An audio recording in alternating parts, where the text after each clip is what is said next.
Yes, sir, we're officially back at it. This is Boog Nice coming at you with the Medicom Mafex Marvel's The Unbelievable Gwenpool figure review. Let's do it. This ain't for no scalper. You a scalper? Then fuck out shit. This one's for them real collectors. That's army building and posing figures. Marvel Legends, imports, mini matey, I'm fucking with them. Hype beast, we know about you. Stay buying figs, don't know about you. And a quick look at the box. A lot going on here, actually. This is actually a slipcover. So here in the front, you've got quite a few different pictures of Gwenpool. Some more here on the side, on either side. It says Mafex 071 Gwenpool action figure. And on the back, we got a couple of pictures of the actual figure. And then when you remove the slipcover, same thing on the back, some different things on the side. The Unbelievable Gwenpool. So a lot going on there. And even on the inside of the box, you can see what looks like comic panels in there. I'm not going to take too much time, but they did quite a bit of work here on the packaging. So that's pretty cool. And taking a look at Gwenpool out of the package. So this is Medicom Mafex's first venture into their Marvel Comics based line. And it was pretty interesting that they picked this character as the first one to throw out there. First of all, it's a female character. A lot of lines don't do that oftentimes. And this is not really what I would consider a serious character. She is like a joke. It's kind of a shithead character, to be honest. But I do think they did a decent job here. I do like quite a few things that they've done. I do have a few issues with the figure, but I'm excited to see this line prosper and to see where they go. Obviously, we know that in 2019, they're going to be releasing what looks to be one of the best Spider-Man releases of all time. And, you know, that's just from the pictures, and they'll be releasing the Venom. And then I guess they'll be delving deeper into the character pool for the Marvel Universe. But, yeah, so she has quite a few accessories. Let's get into those. Out of the package, she comes with two hands that are open with the fingers together and the thumbs separate. These look fine. And removing the hands was no issue. That was easy, but you can see how thin those pegs look, so you should definitely be careful as you're swapping the hands in and out. And some of the early stages of Mafex putting out figures, they did have quite a few quality control issues with pegs and different things snapping. So far, so good on this particular figure. But let's see what happens as we move forward. And we got a set open with the finger spread, a set of fist, a set of pointing fingers, a set that are similar to the first set that I showed, except it looks like the trigger finger is kind of extended here. Although, spoiler alert, she does not come with any guns or anything. These might be utilized for holding items. And a set where she's throwing up the peace sign. And a final set that she would use to hold her swords. And swapping on all the hands was no problem. I didn't have any issues.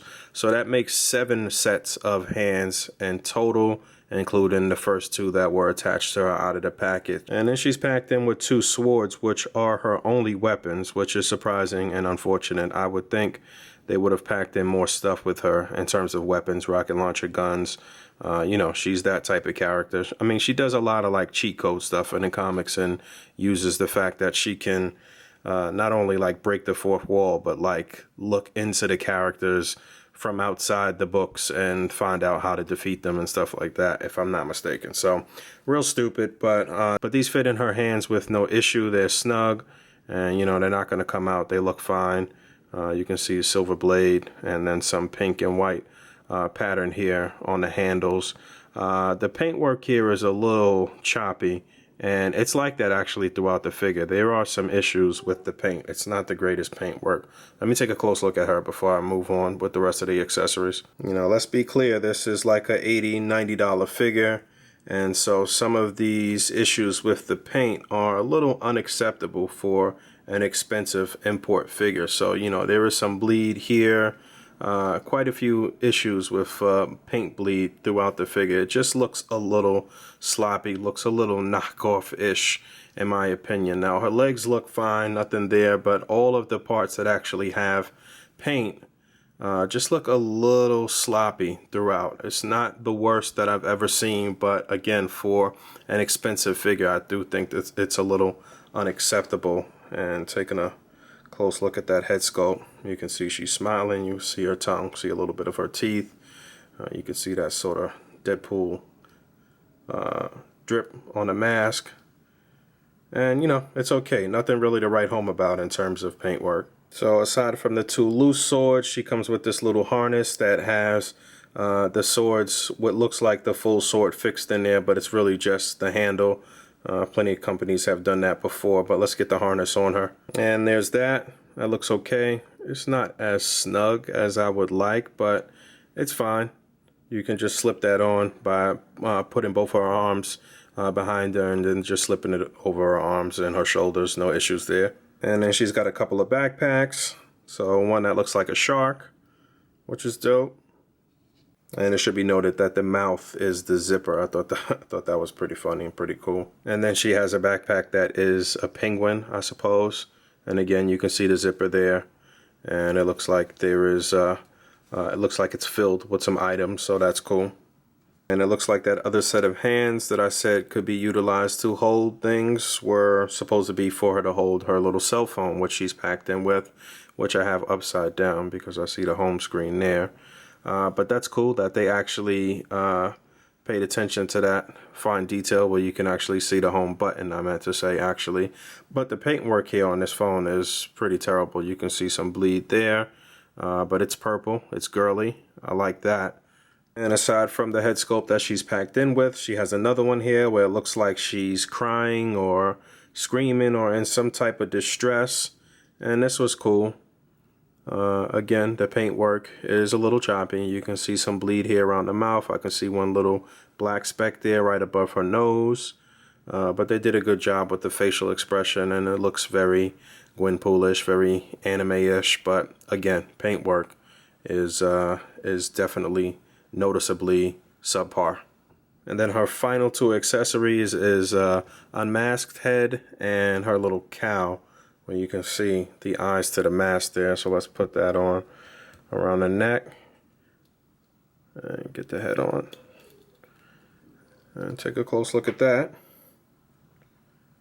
And that looks cool. Again, it looks very close to the comic design, and I think that's going to be the major selling point for this line, is them doing things that are extremely comic accurate. Going back to that Spider-Man that I mentioned, it looks exactly like a McFarlane style Spider-Man, as does the Venom that they're going to release. So this looks very accurate to the way the character is illustrated in the comic books, and I do think that this head sculpt looks good. Taking a look at the hair. Again, just a little bit of choppy paintwork here, but the actual face I think looks pretty clean and looks good. So in terms of articulation, I think they did a really good job here. They gave her quite a bit of articulation, and there's some interesting things. Head and neck move separately, so the head can get a really good range of motion. Aside from the neck, it's hindered a little bit here with the back of her hair. So she's not going to look up as much as I would like, but because of how the articulation is in the upper torso, you can kind of finagle it and make her look up.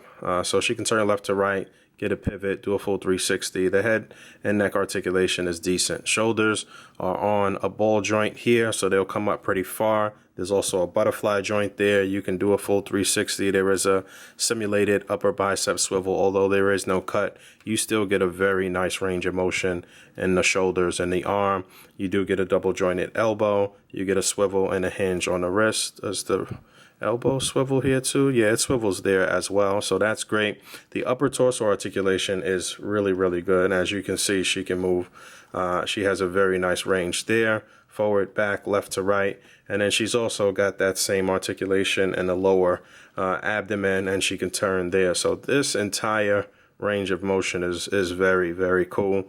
The legs are going to come up just about that far. She can do a split. You see her falling apart there. So while she is apart, you can see how that looks inside there. Let me get it back together. And as you saw, this whole pelvic piece is a separate part, but no issues there. I guess if you push this to the limit, that's going to happen every time. But she does get a good split if she would actually stay together. And let's be clear, this is something that happens with Mafex figures. I don't feel like the joints are loose or anything, or this is in any danger of breaking. But there have been issues in the past where, certain legs and arms from Mafex will keep coming off. This figure feels pretty tight, though. I don't really foresee any problems so far. But anyway, she gets, I guess, just about 90 degrees on the knee. Not quite as much as I would like. And considering as much articulation as they gave her in the upper torso, you would think there'd be more. The knee rotates a little bit there as well. You get a hinge on the foot. You get a swivel. You get an ankle pivot. And you get toe articulation as well. Alright, size comparison time. On the far left, we have the Hasbro Marvel Legends, what is that? The Man-Thing Build-A-Figure Wave Bullseye. And right next to him, we have the Star Wars Black Series Greedo.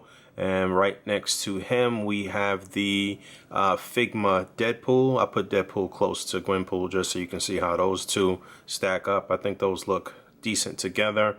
And to Gwen's immediate left, our right, I have the SH Figure Arts Tony Stark, and to the right of Tony Stark, I have the Mezco Judge Dredd, and then on the far right, I have the NECA Terminator 2 Terminator. So you can see how all of those stack up with her, and how they look with this diorama as well. So those look pretty good. Alright, I'm getting up out of here. This is a pretty good first offering from Mafex. Well, a first offering into their comic-based line. Like I mentioned, I want to see them delve as deep as possible into these characters, but do more classic characters. I didn't really care about this figure too much, but I wanted to support to let them know that you know, I do want to see more characters from their comic-based line.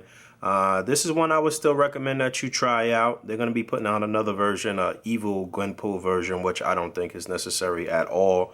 But if you want to just kind of test her out and see what the articulation and stuff is like, then go for it. Just don't spend too much money. I wouldn't recommend that you pick this up domestically, or definitely not on the secondary market. Try your best to get it directly from Japan.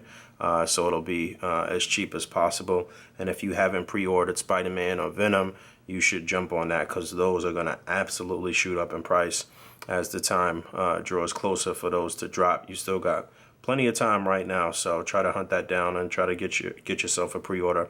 Let me know what you guys think. As always, rate, comment, and subscribe. Hit the bell down there. And until next time, peace.